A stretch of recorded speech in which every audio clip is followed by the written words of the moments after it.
And good morning, everybody. Welcome. Hot Takes Goodman and Haertl. How are you this morning, Bruce? I am well, Eric. Hope you are the same.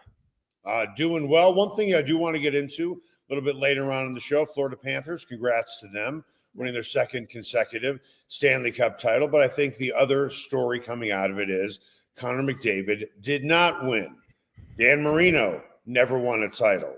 Charles Barkley never won a title. Neither did Karl Malone. Is Connor McDavid eventually going to fall into the category of greatest player to never win a title?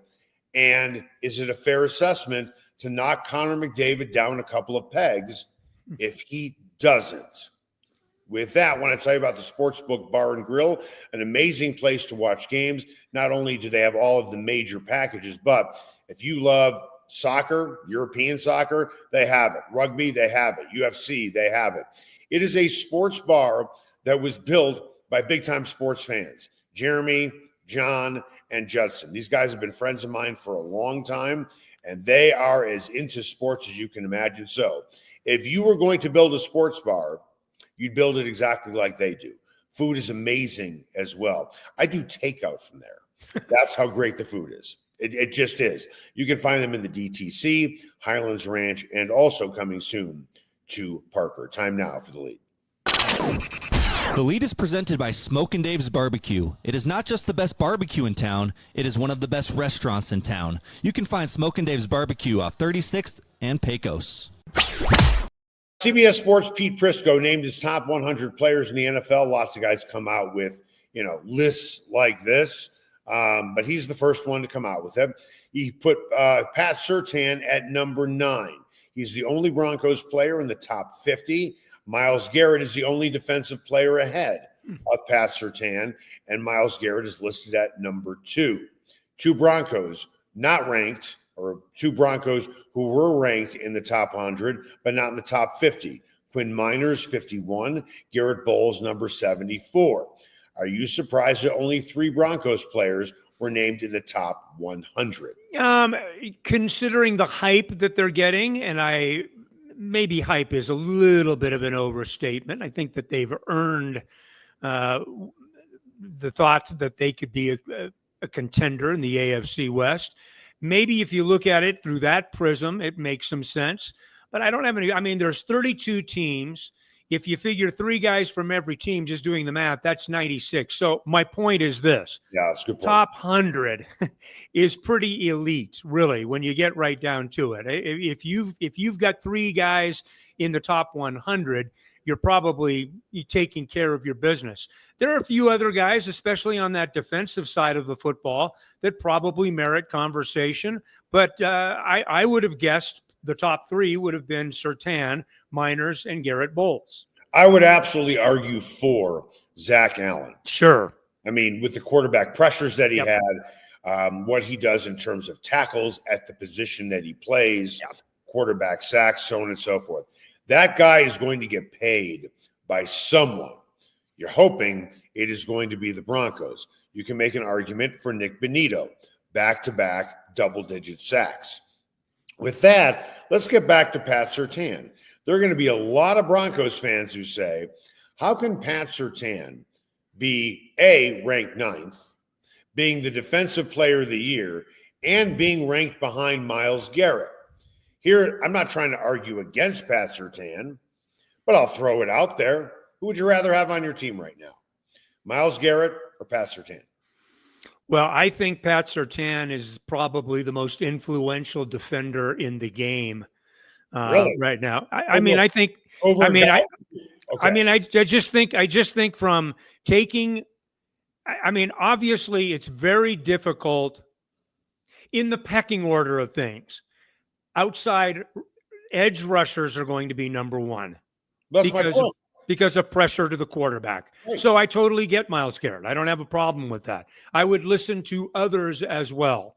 The next level of player to me is a corner, and I don't think that there are many of them in the league who literally take away a third of the field, downfield, literally, which means that on every single play, and offense, if they so choose not to attack a Pat Surtain, which, by the way, most offenses do choose to do that, Right. are taking away a third of the field in which to operate.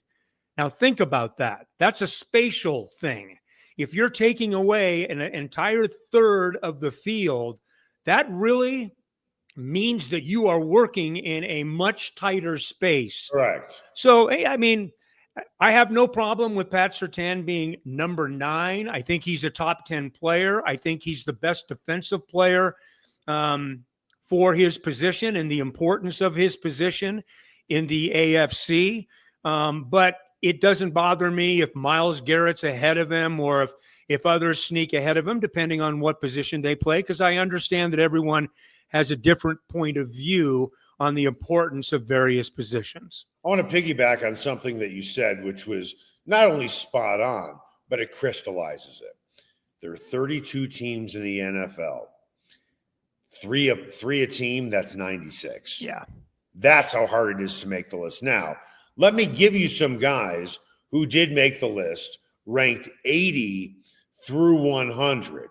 And then you tell me which Broncos players should be on the list ahead of those guys that weren't named already, which are Surtain, Miners, and Bowles. Again, I would still argue for Zach Allen. But here are some names. Quentin Nelson, Terry McLaurin, Ladd McConkey, Roquan Smith, Travis Kelce, Mike Evans, Sam Laporta, Jordan Love, and Derwin James. Wow. Those guys were ranked between 80 and 100. And when you just look at that list all by itself, you're like, I'm surprised these guys weren't 30 or 40. Yeah, you're right. And the funny thing about the NFL is, for some reason, it's a league that it takes a minute to get yourself into this discussion. Right. You stay in the discussion, and it takes you another minute to be knocked out of it. That's kind of where, I mean, that's why some of these guys, they may have been, like, for instance, if Nick Bonito continues to be the type of player, you Right. can make an argument that he was a first teamer, all AFC defender a year ago. He Right. has another year like last year. Yeah.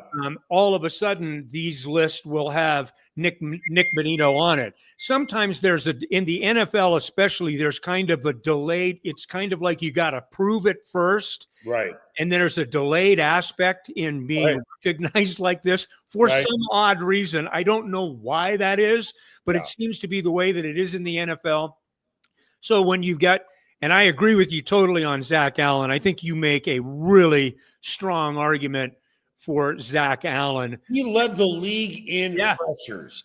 And Absolutely. We talk about sacks a lot, all the time. You know what? Sacks, if I'm going to make an analogy, sacks are home runs in baseball. Mm-hmm. Okay? Yeah. Pressures are RBI. Right. You want a guy leading the league in home runs, or you want a guy leading the league in RBI? Right. I'm sorry, I'll take the guy in RBI. When you sack a quarterback, you do end the play. I get that. And situationally, I mean, we can think of a million different situations. Fourth quarter, under 2 minutes to go, third down, you sack a quarterback, game might be over. Get that. But here's the funny thing. With pressures, far worse things can happen on a pressure than a sack. A sack, I understand, ends a play. A pressure, worst case scenario, a pressure, a play can still be completed. Yeah. I understand that. But now let's look at the things that can happen with the pressure as well. Could be an incompletion. Could lead to an interception. Sure. There's a better chance of a turnover on a pressure than a sack. Yes. Anytime that you can get pressure, it automatically assumes that the team that is being pressured is hurrying up to do the things that they're trying to do. In other words, a quarterback isn't living in clean air. He's got to deal with all these things coming around him. The thing about Zach Allen, too, that is impressive is Look at the number of snaps that he played last year. Right. He doesn't take any snaps off. Right. He literally plays every play defensively. Yeah. And so, yes, from that standpoint, you can measure very accurately his effect on a game on a play-to-play basis because he plays every play, for goodness sakes. He's not situational. Okay. So Pat Surtain is the only defensive player on the team. Top 100. Does that mean the Broncos have a no-name defense? I don't know about a no-name defense. I don't even know if that's really slighting them defensively. I mean, I'm not knocking them. Yeah, no, I know you're not. I know you're not, and it's a logical question considering, that Pat was the only defender in that group. But no, I don't think this is a no-name defense. I think Zach Allen is a very respected entity. Nick Bonito obviously is starting to get a lot of run now. I think that they have the potential with Dre Greenlaw, should he stay healthy, to get. I mean, there's going to be a lot of conversation about him. Hufanga is another guy. Brandon Jones was an outstanding player a year ago, especially against the run. People forget how important he was as a safety coming down in the box and helping against the run. And that doesn't even get us, to the rest of the corner room. I mean, Riley Moss is going to continue to rise. Ascension is a big word right now for Sean Payton. He likes to use the word ascending. He, I think, likes it in terms of the football team and certain guys on the football team. Riley Moss is a guy to pay attention to because the traffic for Riley Moss will be consistent. He is going to be dealing, as he did all last year, handled it extremely well, save for the game that he came back from the injury in, had a little tough go there against Cincinnati. I think it was against Joe Burrow. But be that as it may, that guy is a player. So, yeah, I think the Broncos are right where they like to be. I like the fact that they've got a little bit of a chip on their shoulder. I mean, I think those are all good things for the Broncos defensively. All right, coming up after the break, Connor McDavid didn't win a title. Again. Now, are we going to start talking about him like we have talked about Dan Marino? Greatest player to never win a title. And is that fair? Is it really fair to talk about a guy like Connor McDavid like that? I understand his career's not over. He has played 10 years, might have another 10 years. But at the end of the day, should we really be judging players by championships? Because after all, it is a team sport. That's next. Spice up your next night out at Nola Jane and Lodo. Authentic Cajun cuisine like andouille sausage gumbo with dirty rice, crawfish etouffee, as well as 6 different po' boys like soft-shell crab and shrimp. Come in before or after a game at Ball Arena. Host a party or party on their rooftop deck overlooking Market Street during happy hour from 11 a.m. to 5. Plus, Nola Jane caters, delivers, and the kitchen is open late night. Make Nola Jane your new favorite spot to eat, drink, and party like it's Mardi Gras. Sasquatch and Wildcard Casinos in Blackhawk have another incredible promotion. They'll be giving away a pair of Spider Cruisers or over $15,000 in cash the weekend of July 18th, just in time for the Sturgis Bike Rally in South Dakota. That's right, your choice, cruisers or $15,000 in cash. Get finalist entries every 45 minutes from 10 a.m. to midnight during their daily cash drawing with a locked-up jackpot of $100 or more. Sasquatch and Wildcard Casinos, loose slots, great promotions, great food, and a family-owned casino that treats you like family. Everyone has their favorite sports bar. Mine, the Sportsbook Bar and Grill in Highlands Ranch in the DTC.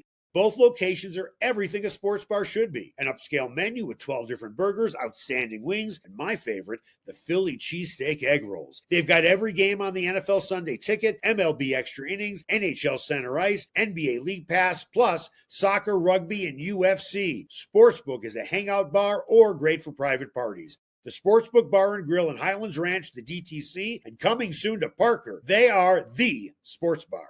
Fergusons Heating and Cooling is the best in Denver, and their customers agree. Fergusons has 165 5-star Google reviews, and here's one from Betsy. Highly professional, prompt, and honest.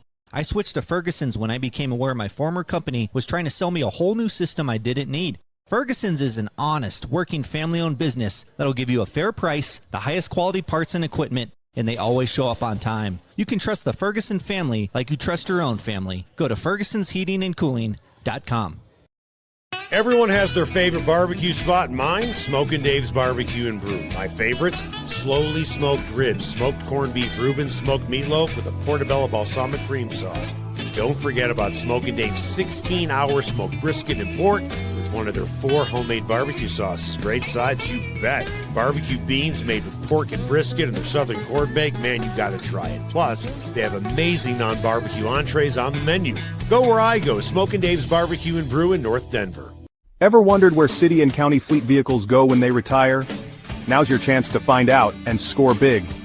Imagine driving away with a great deal on a reliable vehicle. For over 45 years, Roller Auction has been the trusted source for government fleet vehicles and equipment. Trucks, SUVs, sedans, and more, all selling to the highest bidder. Don't miss out. Visit roller.bid/hot takes to get auction updates today. Your next vehicle could be just a click away. And welcome back. Hot Takes with Goodman and Haertl. Time now for What's Trending. What's Trending is presented by Nola Jane in the heart of Lodo. No one does Cajun cuisine better than Nola Jane. Go see why their award-winning menu is the best in town. Florida beats Edmonton last night to win their second consecutive Stanley Cup final in a row, but just as big of a story is another chance for Connor McDavid to win a title, and it did not happen. Right now, would you say he is the greatest player in team sports to never win a title? Yeah, I mean, I think it'd be hard to argue when you stop to consider that he I will ask you, is he a generational talent? Yes, he's a top 5 NHL player of all time already. He has played 10 years, and I'm not going to sit and rattle off his entire resume.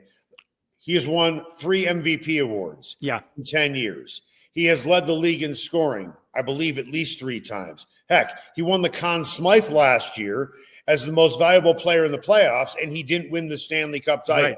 Right. He's putting up obnoxious numbers when, there have been times when guys have been way behind him in the points. So, to me, there is Gretzky, Lemieux, and I'm not going to start going back to Eddie Shore. All right. It was a different game with original 6 teams. Gordie Howe, he won a lot of MVPs as well. All right. So did Eddie Shore. I understand that. But when you look at the last 50, 60 years, which is a totally different game, and this is when we talk about eras. I mean, let's be honest here. Was Otto Graham a better quarterback than Dan Marino? I have no clue. I didn't watch Otto Graham play. Hard to make that comparison. Is Johnny Unitas better than some guys? When you look at what he did compared to everybody else, you can make the case yes, because there was such a gap between Johnny Unitas and pretty much everybody else. But getting back to top 5 players of all time over the last 60 years, once the NHL expanded, there is Gretzky, there is Lemieux, Sidney Crosby. You could certainly make a case for Alexander Ovechkin, but he's played like 150,000 games. And he's got 1 cup, but they all have cups. All those 4 guys all have cups. Now, real quick, when I said that about Ovechkin, he clearly hasn't played over 100,000 games. No, but your point is made, though. When you play that long, you're going to accumulate stats. But then again, you have to be that great. Who would I rather have, Ovechkin or Connor McDavid? Connor McDavid all day. Connor McDavid all day. So then what's the overarching feeling about Connor McDavid right now? One of the greatest of all time, certainly one of the greatest of his generation. Has been to back-to-back finals, has been a finals MVP without winning a final, but is 0 for 2 in the finals. What does he drag around? Well, he drags around 0 for 2 in the finals. And this is just the way it is. championships, whether it is a fair measure of a player or not, can be debated until the cows come home, but it is a familiar metric to all of us. Charles Barkley was a hell of a player, but and Charles Barkley, to his credit, accepts the criticism and the jokes about him never winning a title very gracefully. But damn good and well, it eats at him, right? You know that it eats at a guy like Dan Marino, who was at the time unquestionably the best quarterback playing in the game, period. There was no peer for him from a standpoint of actual production, the way the guy threw the ball around the field. But to your point, and you mentioned it, a few minutes ago, when you add the team aspect into it, even with guys like Nurse and Draisaitl, and they've got some guys, I'm talking about Edmonton, the fact of the matter is those guys have not been able to elevate players around them to the point that they can win a championship. Now, you can argue, hey, they're in the Stanley Cup final, they can win a championship, but I don't know, Edmonton really, they didn't feel very close last night. Okay, real quick, I'll ask you. First of all, I want to jump back to your point. I don't feel Kevin Durant elevates his team, whoever he's played, like Nikola Jokic has. Right, I would agree with that. If you're talking about elevating your teammates, that is a fair point. Just off the top of your head, Edmonton and Florida played 6 games. Quickly, I want a snap answer from you. Okay. Because it's going to be stunning when I give you the answer. Of course, I just gave you a pretty good hint. And you said the game wasn't very close last night. How many goals did Edmonton give up in 6 games? Quickly. Don't think about it. Quick. 14. Bruce. 14. I don't know. How many? 18. 30.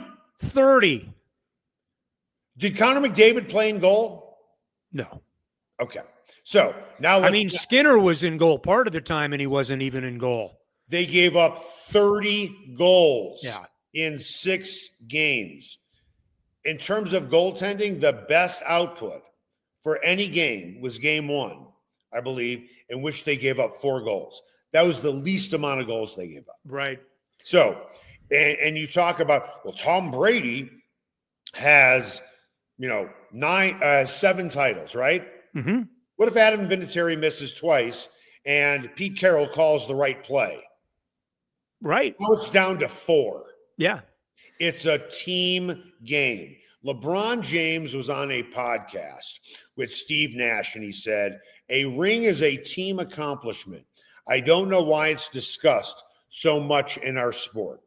I agree. Unfortunately, it's the wrong messenger from a guy who started team building for championships. Right. He's the wrong messenger for that. But he's not wrong. No, he's not.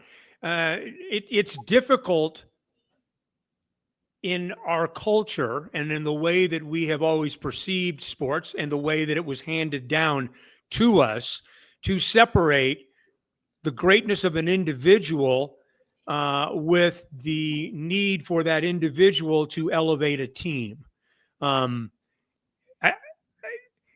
Terry Bradshaw is a really good example. He won 4 Super Bowls. Yeah. But statistically, when you look at Terry Bradshaw, he was fairly pedestrian as a quarterback. I'm not suggesting he was pedestrian. His numbers were just kind of average. But that doesn't mean that he wasn't a great leader on a team that was dynastic. But they had a defense. They had all of the other things that go with it. The Edmonton Oilers are complicit in this because when they've had a McDavid and a Draisaitl, 2 of the most dynamic offensive forces in the game, they haven't done enough to either identify and improve their weaknesses to give them a better chance. There's something to be said to reaching a Stanley Cup final, and you are congratulated for that. I get it. But either you win it or you don't. Right. And they are 0 for 2 with and I know that they were better this year defensively, during the regular season. I know Edmonton was better defensively, but they weren't better when they had to be. And Florida was clearly the better team. There's no mistaking who the better team was here. Florida didn't win 4 out of 6 games by mistake. They were the better team. And at the time when they had to be, they clearly proved that last night.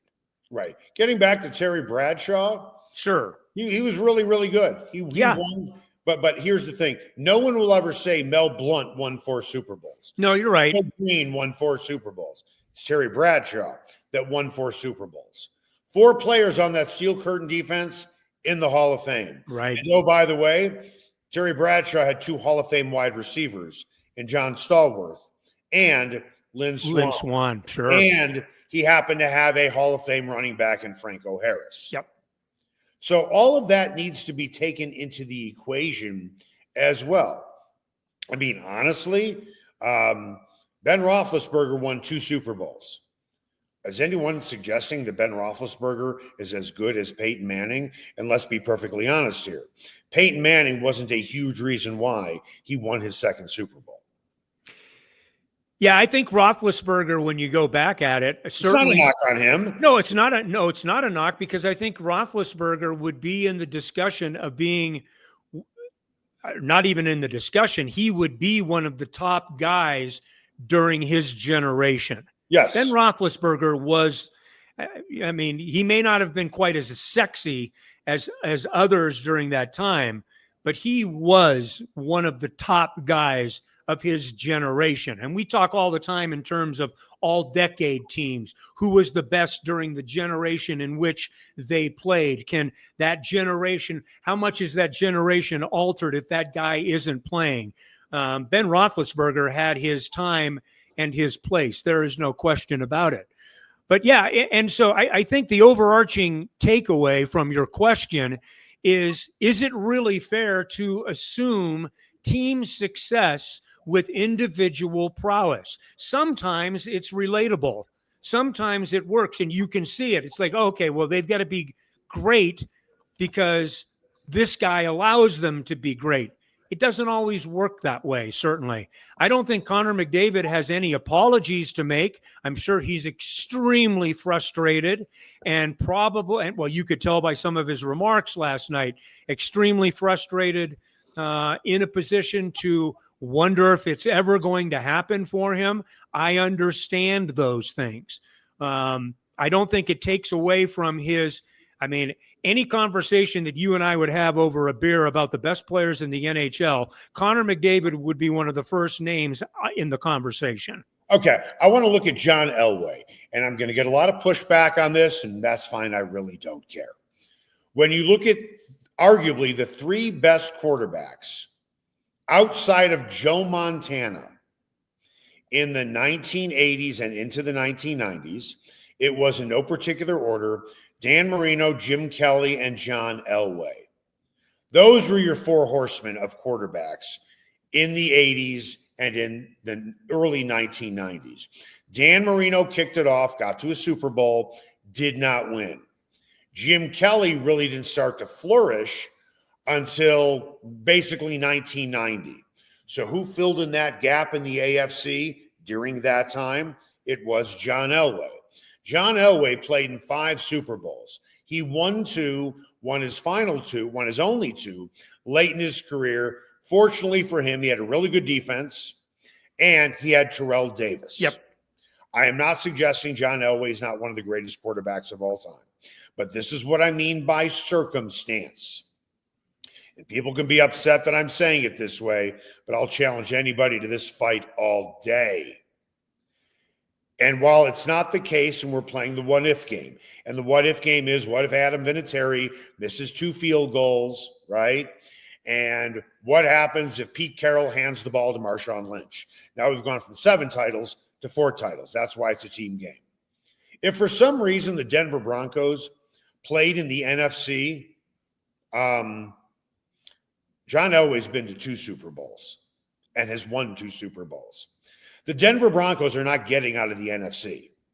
They would have gotten drilled by the Giants, the Bears, the Redskins, or the 49ers somewhere in the playoffs. And if you want to disagree with me, look at the outcomes of the Super Bowls when they played those teams in the Super Bowls. It's a matter of circumstance as much as anything else. Oh, yeah. But what we want to do is we want to say, well, Elway is better than Marino. John Elway is one of the greatest athletic quarterbacks to ever play the game, even though he wasn't a running quarterback like a Michael Vick. But he had a cannon of an arm. He was a terrific baseball player as well. But who is a better quarterback at the position? Dan Marino all day. Dan Marino is one of the greatest throwers to ever play this game. Ask almost any player what quarterback at that position is one of the best of all time. It's Dan Marino, yet he's never won a title and only went to one Super Bowl. Right. Yeah, no question about it. John Elway was a freak. Was an absolute freak, and he had a well-deserved reputation as a quarterback in the clutch, the 2-minute guy. When we stop to think about his moments, the helicopter hit in the Super Bowl, we get all of that, but the moments were Cleveland, the fumble, the drive. When I think of John Elway, I think of a couple of things. I think of him at Stanford because that's the first time that I really got eyes on him, and he was just such a revelation. But I think of him in the clutch. I think of him late in games. I think of him taking teams downfield, putting them in a position to win, and more times than not, winning those games. That's part of Elway's magic. When you stop to look, and the game was totally different then. Like, for instance, interceptions were not the bane of any coach's existence then. You lived with interceptions and things like that. So you got to take things like that into account. When you look at some of John's numbers, you might be surprised by what's the big deal about? Well, the big deal about is that the guy was an incredible competitor, and it was when he was great that has as much to do with anything. Yes, he was as much of a fourth quarter guy. Listen, a lot of people want to pin it on Dan Reeves. Run the ball. Hey, John, bail us out. Yeah. And in the fourth quarter, he was terrific. But getting back to Connor McDavid, the shame he has not won a title. He is a top 5 player to ever play this game. And it would not surprise me at all if Connor McDavid says to the Edmonton Oilers, please trade me. I've been here for 10 years. You haven't put great teams around me. Yes, Leon Draisaitl is terrific, but I don't know what else I could do here, which will really be a shame for the city of Edmonton because they've had 2 of the top 5 players to ever play this game. One got traded, and the other one, if McDavid demands it, will get traded. Let's just hope for Edmonton they get back a better player for McDavid than they did with Gretzky with Jimmy Carson. Now that's the answer to a trivia question right there. Jimmy Carson. Good for you, my friend. Thank you. All right, that's going to do it for us. Hot Takes with Goodman and Haertl. Sean Keeler is going to be joining me tomorrow and Friday and on Monday. Bruce, enjoy your trip overseas. Tell Bruce Springsteen I say hello, and enjoy another trip following Bruce Springsteen on that Thunder Road. Thank you, my friend. Much appreciated. We'll talk to you next week. See ya.